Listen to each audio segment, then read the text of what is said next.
What is up, guys? Adam from Luxag here, and I'm here talking about a new deck that I discovered that's actually really enjoyable and really good. It's 100% TCG legal, and I really am enjoying playing it. The deck is Archfiends, surprisingly. Yes, Archfiends, like that really crappy deck that had the Archfiend Emperor dude who was an Ultra in the Judgment of the Light Deluxe Edition. That deck.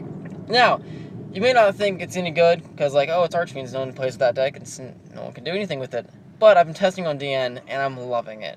The deck is literally amazing, and I don't know why it isn't top tier. And I don't know why it's not played in the metagame.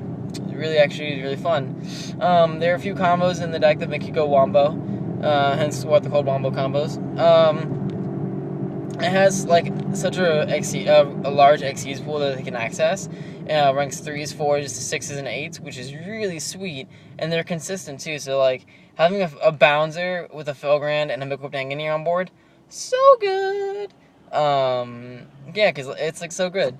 The deck is really consistent, also. You kind of have to overextend sometimes. But, I mean, you're running the duel, so it's okay. So I've been working on a build on DN. It's really, really simple. You only play, I think, 5 Archfiend monsters. Yeah, you play 3 Heiress, 3 Commander, 3 Emperor, 3 Cavalry, and then 2 Trans Archfiends with 3 Tour Guide, and that's your entire monster count. If you want to play Veilers, you can, but those aren't really considered monsters. But yeah, those are the only Archfiend monsters you play. And the really sweet combo is with Tour Guide and Commander. It's a 2-card Bouncer combo. It's really, or whatever, rank 6 easy 1. So you go Tour Guide into Archfiend Heiress, and if you guys don't know, Heiress, whenever it's sent to the graveyard by a card effect or a battle, you can add an Archfiend card from your deck to your hand. And then Commander, if you control an Archfiend card, you can special summon it, then destroy an Archfiend card, and that's destruction by an effect. So you Tour Guide into Heiress from the deck, then you special summon Archfiend Commander, and you destroy Heiress because of Commander's effect. Then you get to add an Archfiend Palabyrinth to your hand. Now, Palabyrinth is their field spell, where you can target one Fiend monster you control, one Archfiend monster you control, banish one Fiend monster you control, and then special summon an Archfiend from your deck with the same level as the monster you targeted.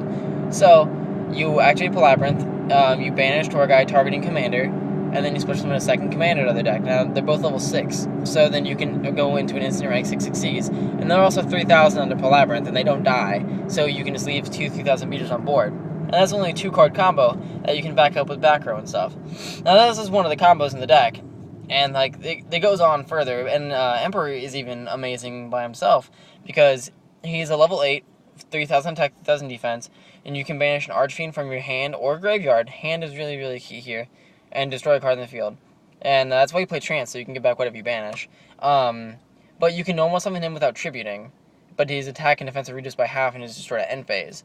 So, you summon him without tributing, you banish like a Cavalry from your hand, destroy a card they control, like hit him for 15, and dies at the end phase. Oh well.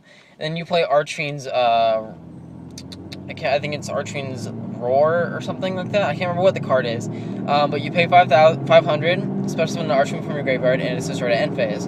So, you just keep recurring back your guys from the graveyard, and they keep dying by a card effect. And then you can, like, if it's Cavalry, whenever it's destroyed by a card effect, special summon an Archfiend from the graveyard. So you special summon back your Emperor at 3k, and he's amazing. Or you or Heiress gets destroyed, and you can add a card from your deck to your hand. You can add more of the one that special summons because it's an Archfiend card. The deck is really, really sweet. The Emperor is level 8, so you can make, with Palabyrinth, you can make easy rank 8s into, like, Felgrand, or whatever you see fit for the time being.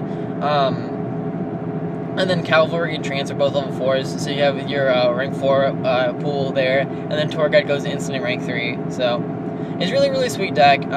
It's really, like, consistent with it having 3 cards that tutor the deck, and Palabyrinth is this, like, deck thing craziness. The deck is really, really sweet, and it's cheap, too. Like, that's the main point here. The most expensive card in the deck, like in the main deck, is Commander at $10, and you need 3 of it. But besides that, everything else is rare. Like, they're all rares. And Tour Guide's rare, too, now. So, like, I mean, that's really cheap, too. Everything for Archfiends are rare cards. The trap lineup, I mean, they're traps, like they're just staple traps. Like depending on how you feel about that. Like Fiendish Chain's like $5 for commons. That's not too bad though, and like those kind of things. And Allure of Darkness too. But hey, I mean that's whatever.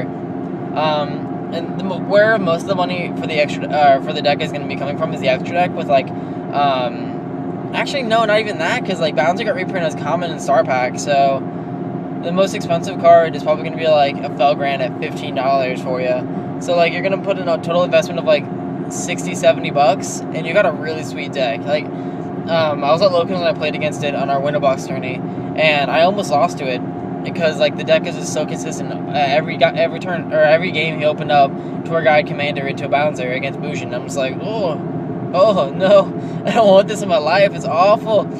So, but the deck is really cheap, really easy to play. But I'm gonna be working on it a little bit more. I'm gonna talk to some of my friends who like are really, really good deck builders and see what they think about it, what they think we should add into it, stuff like that. And they're dark fiends, so like there's a lot of like utility that can be pulled from other deck types, like Dark Worlds and stuff like that I'm gonna look into. I just made a quick build on DN. I've been playtesting matches with it. I haven't lost yet, and my DN ranking's in like the 700 right now for rating. So like it's not like I'm playing like those 100 by 0 kids, but I'm playing like actual okay players in Yu-Gi-Oh! Currently. So I'm really liking for this format. I'm gonna try building it. I don't want to spend too much money on it though because I have other things to pay for. But if I can pick it all up, I'm gonna pick it all up. So yeah, that's my 2 cents for the day. Look into Archfiends, guys. It's really, really sweet, really, really cheap. The deck is amazing, and I love it. So yeah, this is Adam signing out. Make sure you guys listen to our podcast, by the way. We're Iron Core on iTunes. Check them out.